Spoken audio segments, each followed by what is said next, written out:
In the winter of 1903, a federal investigator climbed the last treacherous switchback to Mountain View Sanatorium and stopped, staring at a building that looked like salvation but smelled of secrets.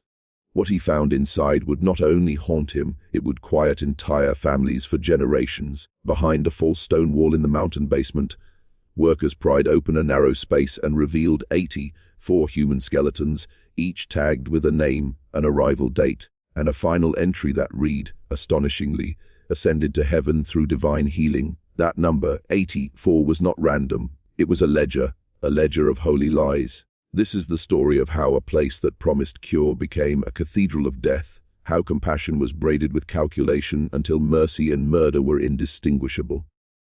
Stay if you can. If you have the courage to go deeper, hit subscribe now and tell me where you're listening from.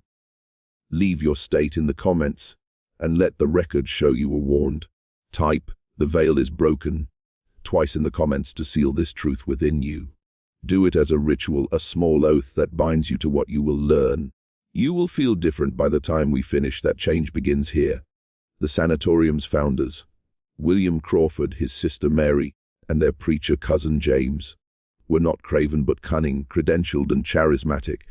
Crawford wore a Harvard degree and a surgeon's steadiness. Mary carried the patient look of the saint and the hand of a forger. James had a voice that could drown a room with promise. They picked a location that looked like a blessing, perched on a granite shelf 8,000 feet above the valley with sky as the roof and isolation as the gate.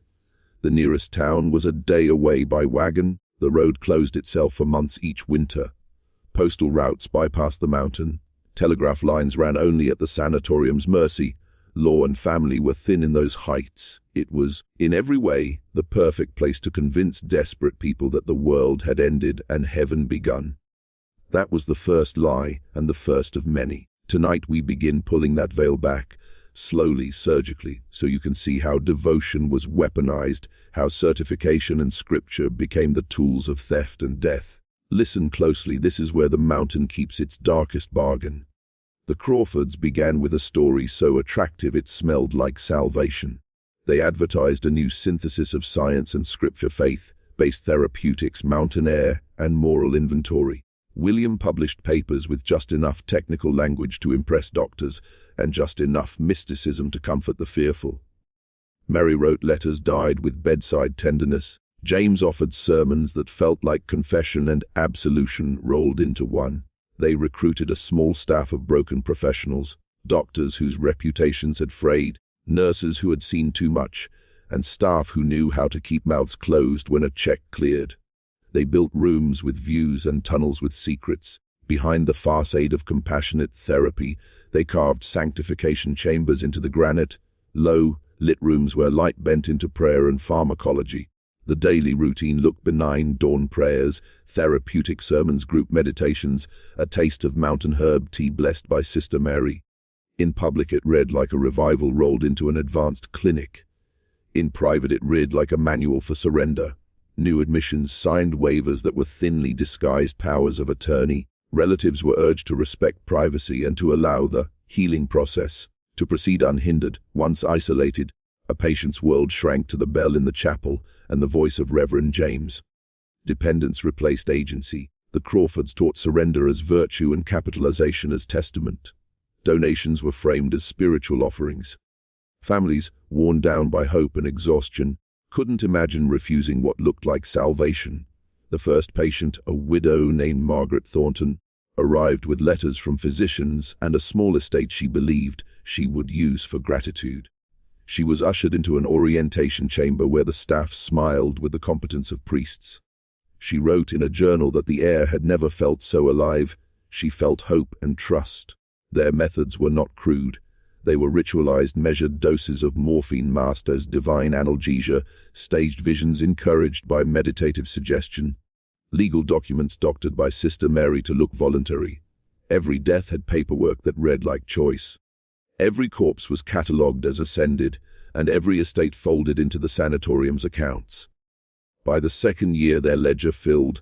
The crypt beneath the mountain swallowed more names. Neighbors who asked questions were placated with sermons and small donations. Investigators found only polished credentials and devotion, not the rot that fed the mountain. Yet, the mountain swallowed doubt like hunger. By the second year, Mountain View's brochure had become a summons. Wealthy sufferers arrived with signatures and securities, their illnesses framed like confessions that could be exchanged for salvation. The Crawfords learned to dress exploitation in language of mercy, private sermons for the affluent, genteel medical jargon for investigators, and forged documentation that read like consent.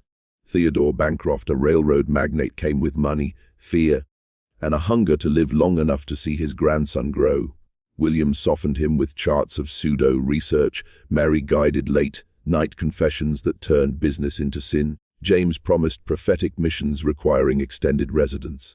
Piece by piece, Bancroft surrendered control of companies to trustees recommended from Mountain View and donated large sums to the facility under the guise of spiritual offering. The process was not brutal, it was ritual. Morphine became divine analgesia, and staged visions became signs of progress. When Bancroft died, the ceremony read like theater. James proclaiming angels, Mary noting a peaceful transition, William composing a letter that transformed death into holy vocation. Families received immaculate reports claiming miraculous healing and voluntary devotion, accompanied by letters and signatures that were expertly forged. The strategy was simple and terrible: isolation, dependence, and plausible documentation. If this unsettles you, subscribe now and comment where you're listening from. Mark your town. Be counted among the witnesses. The sanatorium staff were handpicked for discretion and pliability, a surgeon stripped of his license, a nurse dismissed from hospitals, a cook used to prisons. Each brought a skill that made the scheme sustainable. Forgery, practice, cruelty, medical routine twisted into performance. The ordinary rhythms of the place, meals, sermons, meditations, were instruments in a larger orchestra. Patients were taught that surrender equaled sanctity. Staff were taught that silence fed salvation. The crypt below the sanatorium grew quietly, its shelves cut deeper into the mountain as the Mountain View ledger swelled. Outside, word of miracles spread and more bodies bearing deposits arrived, carrying with them the next set of signatures that would fund the next set of deaths. Private inquiries from skeptical relatives and hired detectives were politely rebuffed. When investigators came to the gate, they met a clean operation, complete records, and staff who radiated competence. The single telegraph wire and courier service kept communications under the Crawfords' thumb. Letters were filtered, visitors delayed, and suspicion was smoothed over with generosity and scriptural calm, until silence became the norm. The sanctification chambers beneath the sanatorium were the heart of Mountain View's deception. They were carved like small sanctuaries, stone altars replaced by examination tables, icons replacing medical charts. The air there held the sweet, cloying odor of incense and a chemical tang that later tests would identify as chloroform. In that dimness, the Crawfords conducted experiments in obedience. Patients were selected for accelerated protocols when Reverend James sensed thresholds, moments when a soul was precariously close to surrender. Those chosen were moved to the mountain rooms where rituals replaced procedures, incantatory sermons, Sister Mary's hands, and the steady needle. Morphine dosages increased under the pretense of spiritual opening while the patient's family was told of progress and secrecy. It was always presented as honor to be chosen. Within the staff, a language developed, terms of art that normalized the end. Ascension meant death rendered holy. Sanctification meant administration of a fatal dose masked as mercy. Nurses recorded visions in ledgers, and the records office transmuted those visions into correspondence for families. Each act of erasure required paperwork, each exit, a letter that rewrote the past. The Crawfords were methodical architects of belief. They built evidence that confirmed their claims. They staged recoveries, arranged sightings of supposedly healed patients, and used their few dissidents as warnings. A man who spoke too loud was given a private room and gentle persuasion until he preferred solitude. The cave crypt grew with rows of shelves, each skull a sealed testimony. The mountain's geology made the crime practical, but the true scaffolding was social prestige, narrative, and the blindness of those who needed miracles. Type, "The veil is broken," twice in the comments to seal this truth within you. Say it not to conjure ghosts, but to acknowledge that you are now part of the witness chain that can no longer be silenced. Repeat it and feel the small ritual cut the mountain's thread of secrecy. The Crawfords moved like liturgists, not butchers. Precision in speech matched precision in dose. The medicine cabinet read like an altar, the bell in the chapel like a metronome counting down. In that tempo, compassion and calculation were indistinguishable, and 84 names were written into the mountain as if they were hymns. Some families wrote back grateful. A few suspected and were dismissed as distraught. The Crawfords answered grief with doctrine and forged signatures. The mountain swallowed doubt like hunger. They kept meticulous records because bureaucracy made their lies believable. Dr. Crawford maintained a leather ledger of arrivals, treatments, and ascensions with a cold, administrative patience. Sister Mary kept the personal files and perfected handwriting forgeries. She could reproduce signatures so precisely that even those who once liked the hand would be convinced. Reverend James wrote pastoral notes meant for grieving families, using the cadence of prophecy to convert suspicion into faith. After each healing, the Crawfords sent a dossier to the next of kin clinical notes, a forged letter from the patient expressing gratitude and a request for privacy, legal forms transferring property. These packets read like absolution. They were accompanied by suggestions. Be patient, respect sanctity, trust the ministry. Families complied because hope is a persuasive currency. Money flowed into Mountain View donations. Property, control of businesses, all folded into the Crawfords' expanding web. The estate of Margaret Thornton became capital for new wings. Bancroft's fortunes underwrote private chapels and meditation tunnels. The institution looked prosperous, compassionate, and above reproach. Yet in private rooms the calculus was simple. The longer a patient stayed, the more confident the Crawfords became in their ability to write an exit that looked like freedom. For families, the explanation was spiritual choice. For the Crawfords, it was profit and power. If this account is pulling at something beneath your skin, subscribe for more, leave your city in the comments, and mark yourself present in the map of testimony. It is not idle voyeurism, it's a record. As their wealth and reach grew, the Crawfords refined their recruitment. They targeted those with wealth and terminal diagnosis, a select market that could be persuaded to believe in a miraculous second chance. Testimonials, manufactured, created a pipeline. Even doctors who had once raised doubts found themselves stopped at the gate by a polished facade medical degree, finely printed testimonials, and a community that didn't want to look a gift in the mouth. The staff's complicity hardened into procedure. New employees were vetted not only for skill but for pliability. Silence was rewarded, questions were quietly discouraged. The mountain, shrouded in snow for months of each year, became their ally in secrecy, a season where absences could be explained away and paperwork rewritten without interruption. In those long winters the system purified itself, and when outsiders grew suspicious, the Crawfords' donations and sermons softened criticism into grateful silence. Always, as the ledger grew, the operation required professionals with a certain moral elasticity. The Crawfords recruited for competence and discretion, men and women who could do clinical tasks without asking why the clinic preferred secrecy over transparency. Dr. Harrison Blake, stripped of his license after dubious surgeries, arrived with hands steady enough to appear capable and guilt pliable enough to follow orders.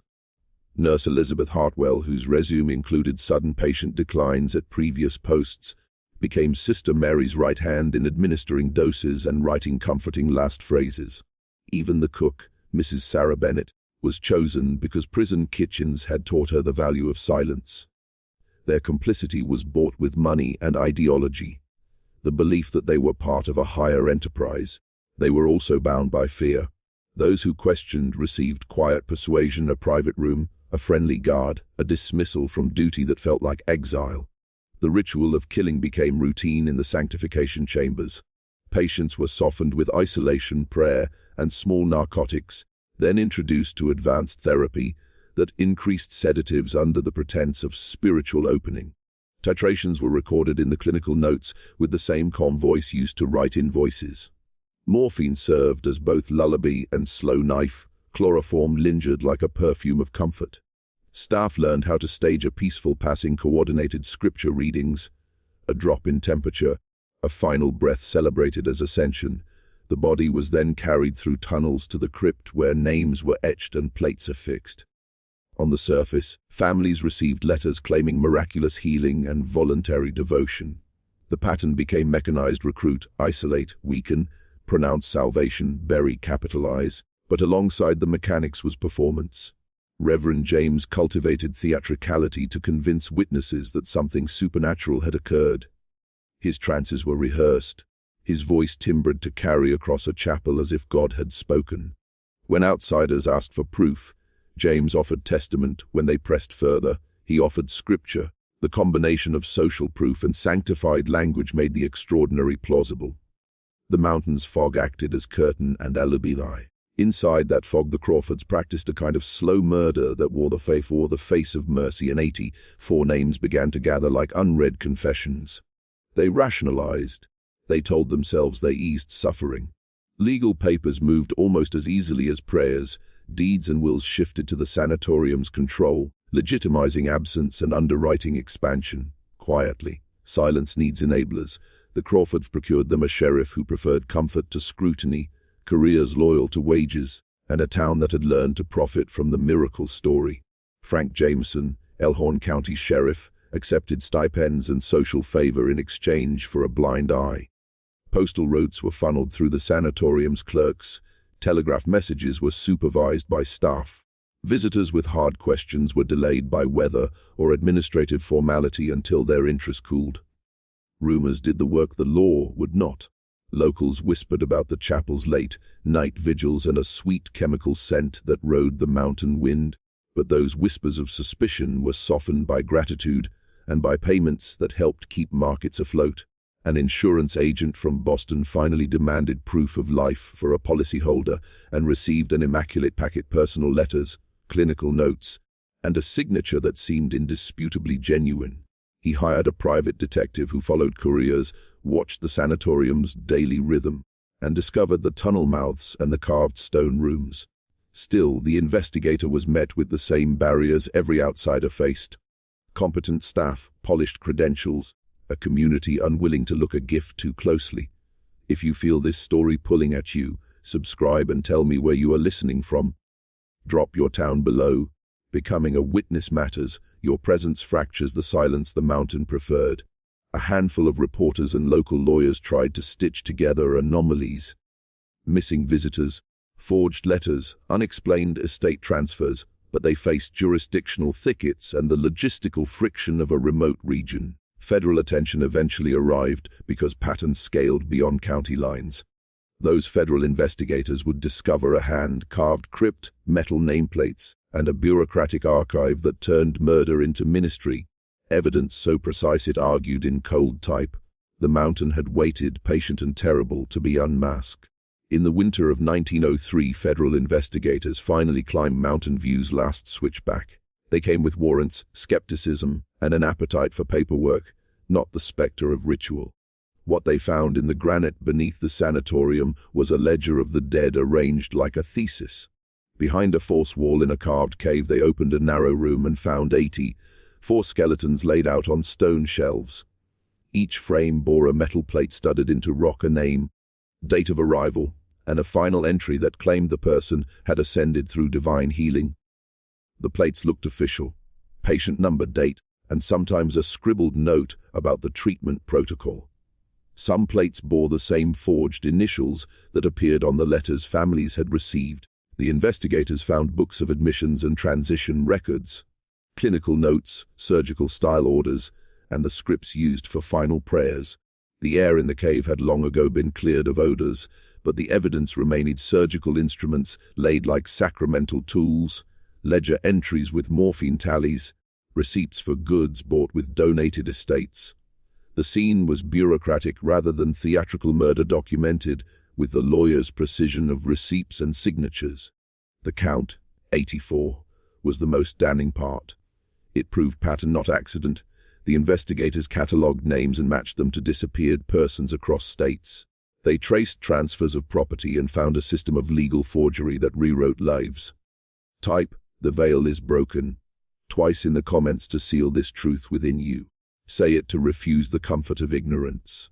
Repeat it and imagine yourself part of a chain that the mountain cannot sever. The federal report that followed described not only criminal acts but an institutional strategy, professional cover, psychological manipulation, and legal camouflage. Yet even with evidence laid flat on the table, the machinery of concealment extended beyond bodies and ledgers. Local officials refused to prosecute. Families, held by grief and the seductive language of salvation, were slow to accept that their loved ones had been murdered under the guise of mercy.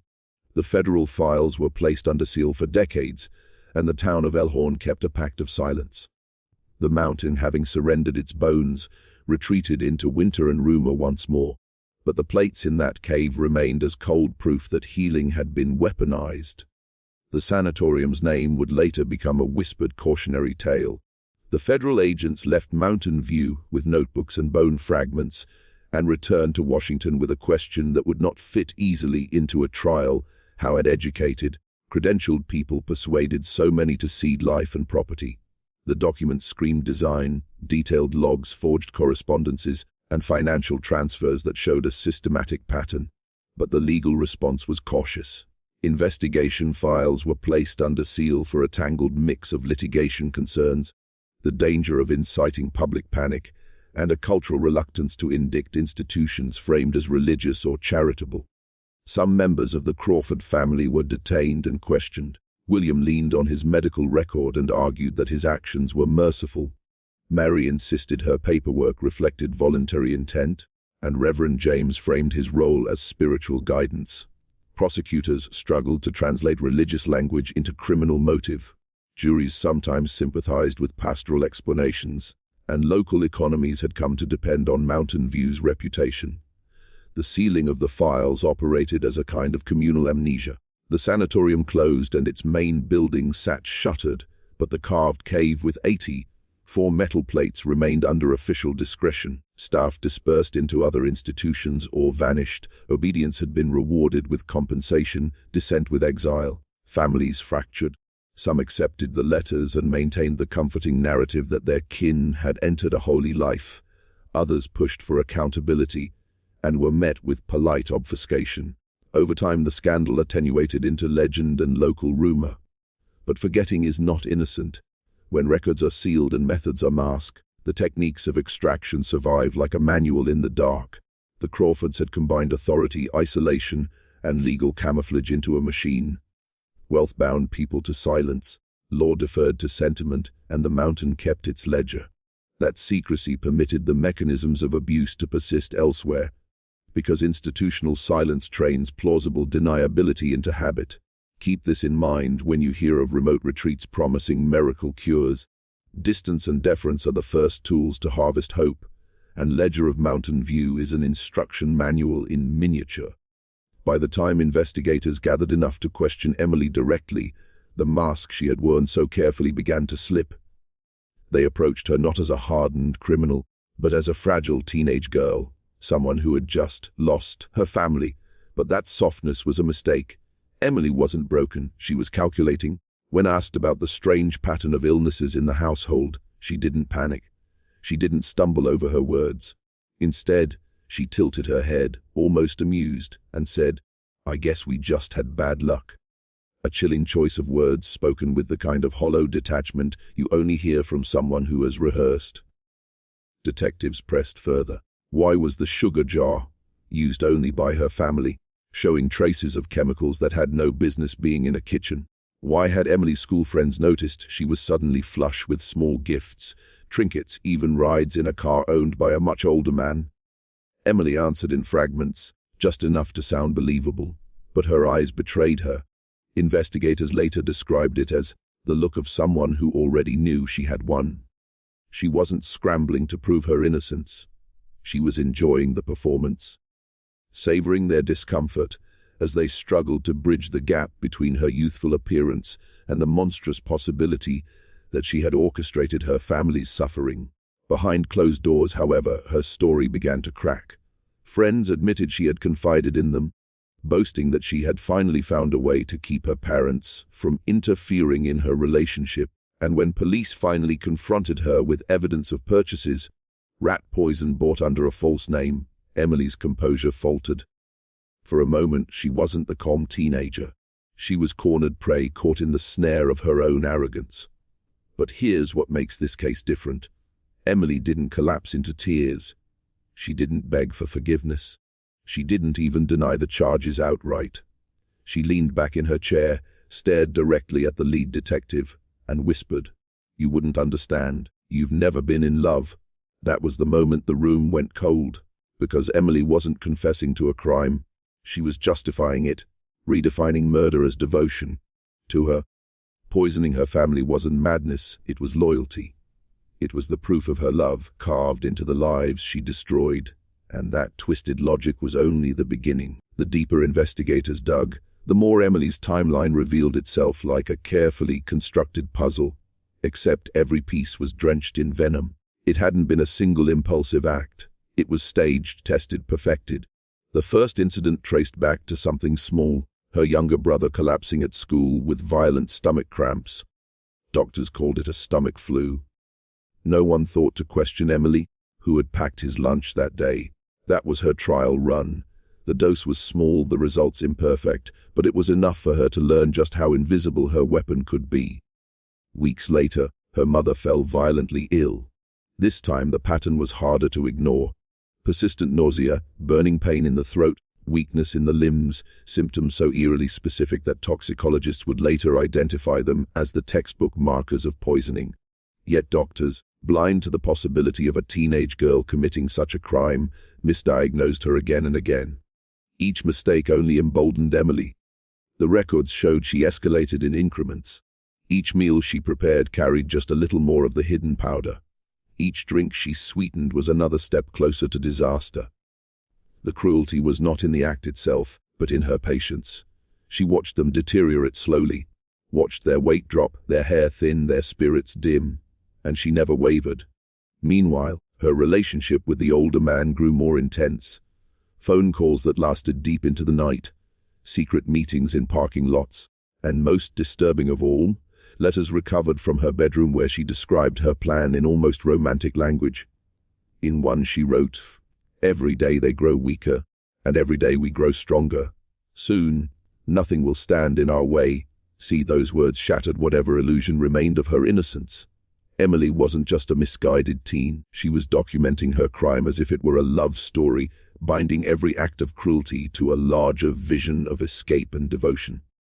When prosecutors later pieced this timeline together, the jury would be left speechless.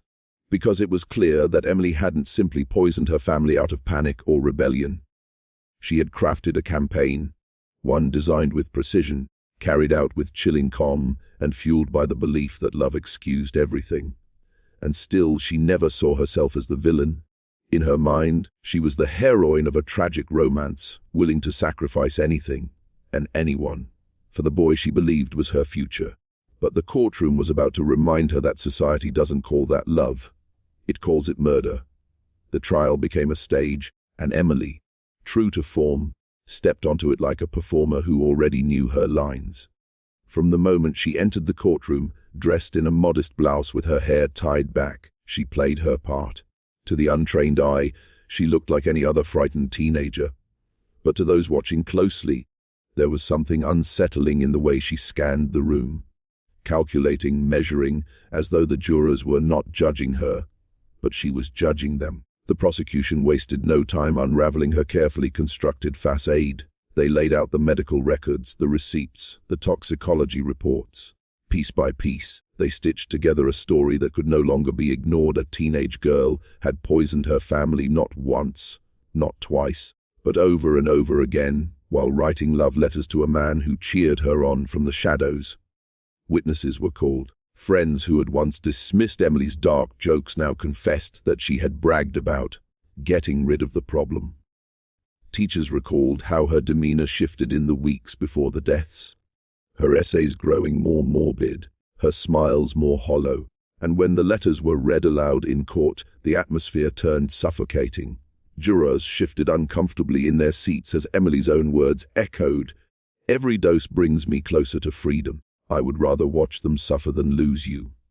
The defense tried desperately to recast her as a victim, An impressionable girl manipulated by an older man, brainwashed into believing that love demanded sacrifice. They painted her as naive, vulnerable, incapable of fully grasping the magnitude of her actions. But Emily's behavior in the courtroom betrayed that narrative. She didn't cry when her brother's suffering was described. She didn't flinch when photos of her mother's frailty were shown. Instead, she remained eerily composed, her gaze locked on the man she had risked everything for.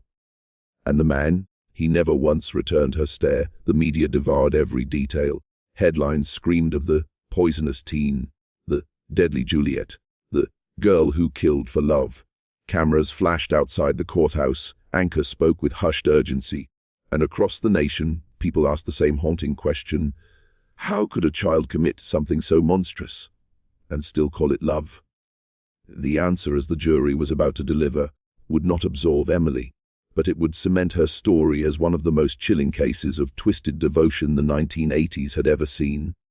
Emily thought she had calculated every move, but paranoia has a way of eating through even the most carefully constructed illusions. Neighbors who once smiled politely began whispering at the edge of her hearing. One woman swore she saw Emily walking back into the house late at night with a small glass vial in her hand.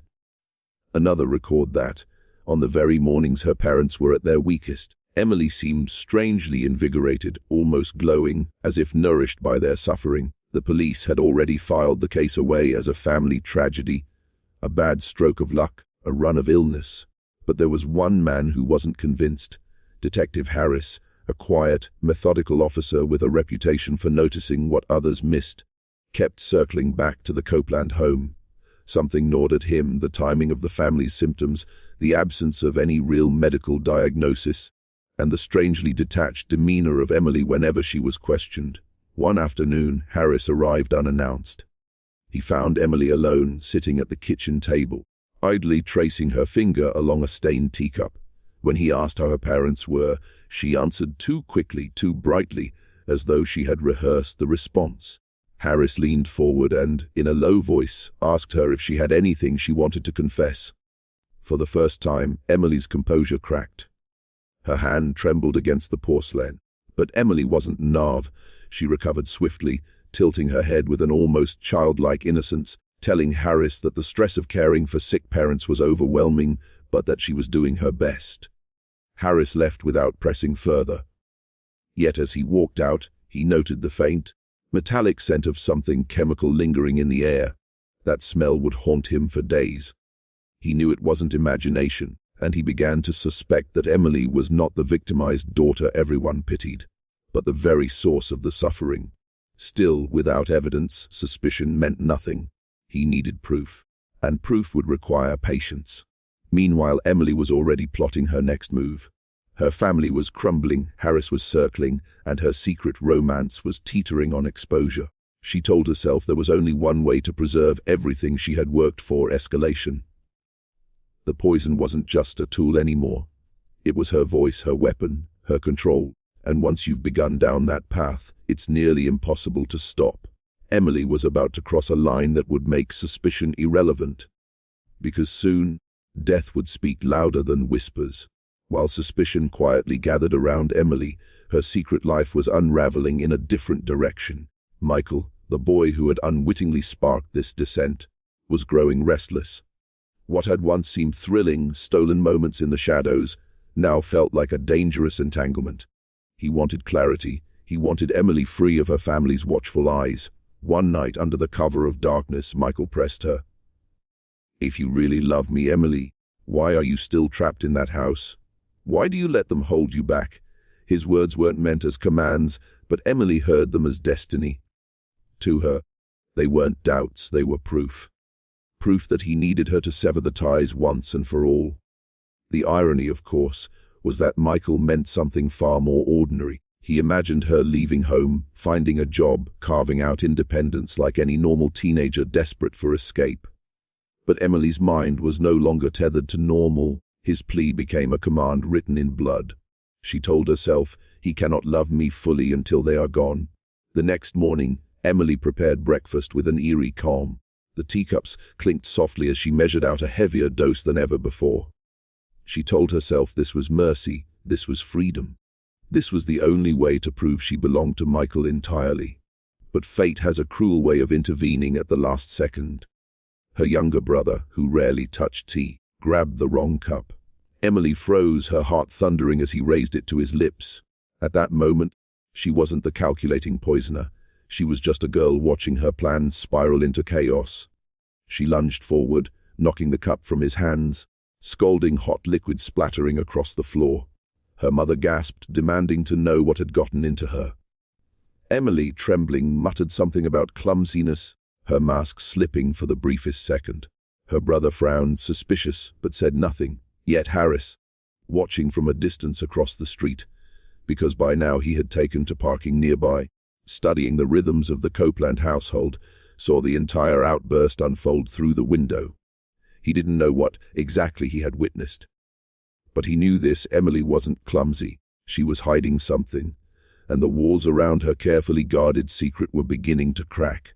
The storm finally broke. Weeks of subtle doses had weakened her parents into fragile shells of who they once were, but now Emily resolved to end the charade. No more hesitation.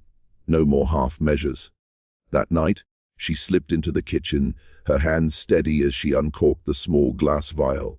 The liquid inside shimmered faintly under the dim light, silent, deadly, irresistible in its promise. Her father was the chosen one. He had been the sternest, the most protective, the greatest obstacle to her imagined freedom with Michael. As she stirred the poison into his nightly tea, she felt a strange mixture of dread and exhilaration. She wasn't killing him, she told herself. She was cutting a chain. When he drank, nothing seemed unusual. He even managed a weak smile at Emily, unaware it would be his last gesture of warmth. But minutes later, the convulsions began. His breath hitched, his body trembled violently, and his eyes, those commanding eyes that had once dictated her every movement, rolled back into lifeless whites. Her mother screamed, rushing to his side, but Emily remained frozen, watching the life drain away as if it were a scene in a play she had rehearsed 100 times in her mind. For the first time, she wasn't imagining.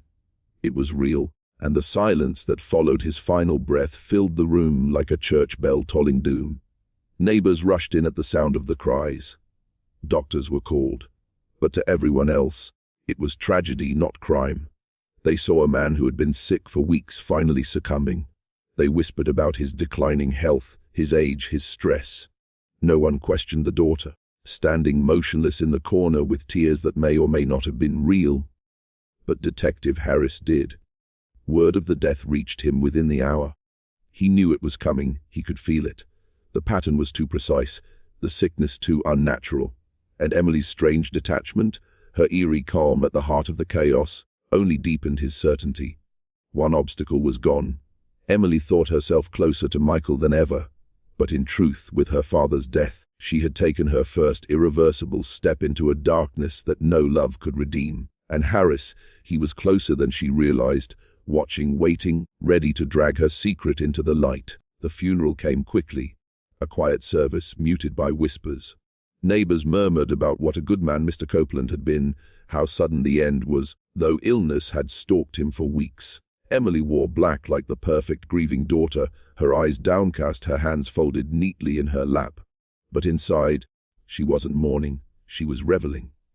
Every condolence whispered to her felt like validation, every sympathetic touch a curtain concealing the truth. Yet Harris stood apart from the crowd. He watched Emily closely, noting the absence of genuine sorrow. Her tears came too quickly when people looked her way, but vanished the moment attention shifted. She lingered near Michael, stealing glances that betrayed something far deeper than friendship. To Harris, the pieces were aligning.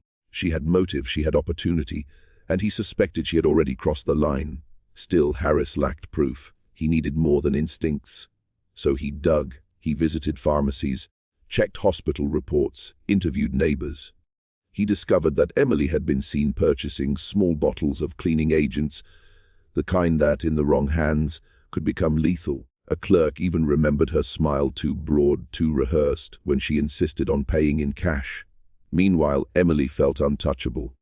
Her father was gone, her mother was weaker by the day, and her siblings were too afraid to question her sudden authority in the household. She moved through the house like a queen in mourning, carrying trays of food and drink, deciding who ate what, who drank when. The power was intoxicating, but cracks began to show. Her younger brother, the same one who almost drank from the poisoned cup, grew wary. He whispered to their mother late at night, his voice trembling, warning her that Emily wasn't right. The mother dismissed it at first, blinded by grief and denial. But as she noticed the odd taste of her tea, the faint bitterness she couldn't explain, seeds of suspicion began to sprout. Emily, too, sensed the shift. The glances were sharper, the silences heavier. She told herself it didn't matter. They were too weak to resist her. They were too afraid. And besides, she wasn't done yet.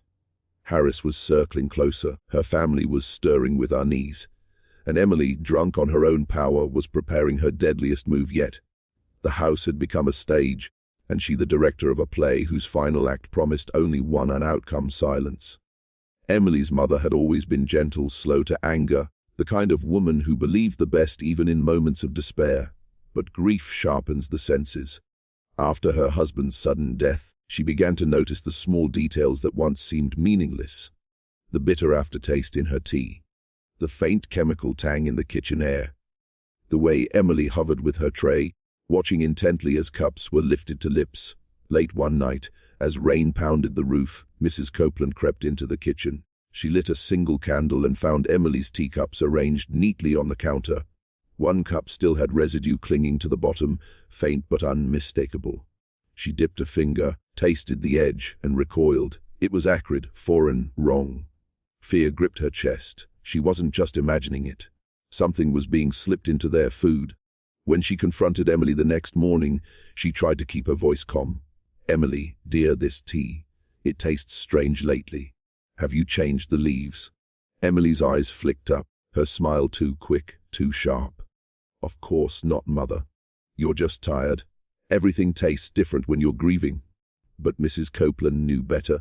Her youngest son had whispered warnings, and now her own tongue confirmed them. She began quietly refusing Emily's offerings, pretending to drink, dumping cups into the sink when no one was watching. Emily noticed, and in that moment, the girl who had once sought love saw only betrayal. Her own mother. Her final obstacle was turning against her. Meanwhile, Detective Harris received word from a chemist friend who analyzed a sample of tea leaves Harris had borrowed during one of his quiet visits. The results were chilling, traces of a toxic compound used in industrial cleaners. It wasn't proof tied directly to Emily, but it was enough to sharpen Harris's resolve. He wasn't chasing paranoia anymore. He was hunting a killer. Back at the Copeland home, the stage was set for the most dangerous confrontation yet. A mother weakened but suspicious, a daughter cornered but unrelenting, and a detective closing in with the kind of patience that killers always underestimate. Emily's story was no longer about secrecy. It was about survival, and she was ready to decide whose survival mattered most. Emily could feel it, the shift in her mother's gaze, the way her hands trembled not from grief, but from fear. Trust was gone, and once trust is gone, control begins to slip. For Emily, that was unacceptable. Her father's death had made her bold, but her mother's suspicion demanded escalation. There could be no hesitation now. That evening, Emily prepared a tray with surgical precision. Tea, biscuits, honey, all arranged as though nothing were amiss. But in one cup, she stirred a dose that would silence doubt forever. She rehearsed the moment in her mind, her mother sipping slowly, the bitterness disguised beneath honey, the soft collapse into silence. Carrying the tray into the parlor, Emily found her mother sitting with the younger children. The candlelight cast deep shadows across her face. Emily set the tray down gently, her voice syrupy sweet. "You need your strength, Mother. Just one cup." "Please." Her mother hesitated. For the first time, she looked directly into her daughter's eyes, not as a parent, but as prey studying the predator. Then, slowly, she lifted the cup. Her hands shook. She raised it halfway to her lips. And that's when the door opened. Detective Harris stepped inside, unannounced, his coat dripping rain onto the wooden floor. His sudden presence fractured the tension like a blade through glass. Emily froze, her mask slipping as her mother lowered the cup with trembling relief. "I hope I'm not interrupting," Harris said evenly, his eyes flicking to the untouched teacup. but I think it's time we had a serious conversation." Emily's smile twitched, strained too sharp at the edges. She muttered something about bad timing, but Harris ignored her. He moved closer, his gaze fixed on the cup in her mother's hands. And in that moment, everyone in the room knew, without words, that Harris hadn't come for pleasantries. He had come because he knew. Emily's carefully constructed world was collapsing. Her mother's suspicion had been bad enough. But Harris's sudden arrival meant something far worse. Her secret was no longer just whispered behind closed doors. It was standing in her living room, staring her down, daring her to deny it. And for the first time, Emily realized she might not walk away from this story as its author. She might end up its prisoner. The air in the parlor thickened, heavy as the storm outside. Emily stood perfectly still, her hands clenched at her sides, her smile stretched like cracked porcelain. Her mother's cup trembled in her grip, untouched but damning, as Harris's eyes locked onto it. He spoke slowly, deliberately, his voice carrying the weight of certainty. Strange thing about grief, it makes people careless. But grief doesn't put poison in teacups. People do. Emily's siblings stared wide-eyed, their breaths shallow. Her mother placed the cup back onto the tray with shaking hands. The silence that followed was unbearable, broken only by the dull thud of Harris's boots as he stepped closer. Emily's voice cracked the silence. "You think you know me? You think you can walk into my house and accuse me of killing my own father?" She let out a hollow laugh, but it sounded more like a sob. Her mask was fraying, her voice trembling between outrage and fear. Harris didn't flinch. He pulled a small envelope from his coat pocket and tossed it onto the table. Inside were the chemist's notes, the proof of toxins found in the family's tea leaves. "This isn't theory, Emily. This is fact. And the only question left is, how far were you planning to go?" The younger brother whispered, "I told you, Mama, I told you." His words broke something inside Emily. Her eyes darted to him with a flash of fury, then back to Harris.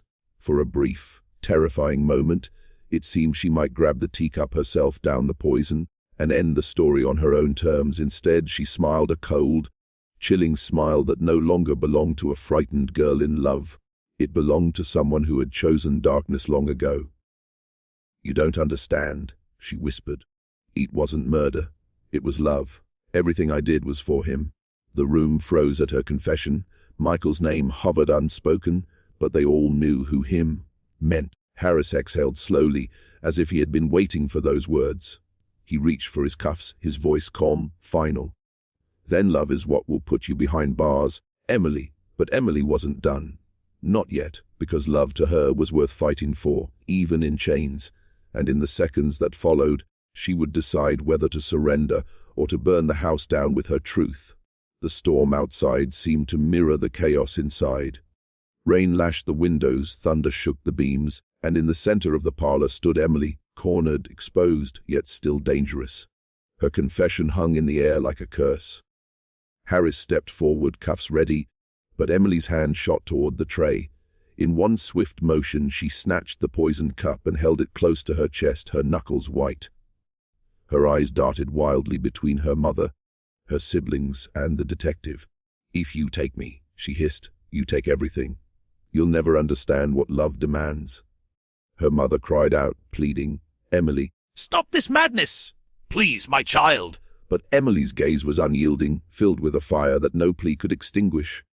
Harris raised a hand, steady, commanding, "Put it down, Emily. This doesn't end with you winning. It ends with you gone, or worse. Don't do this." For one fleeting second, Emily wavered. Her lips trembled.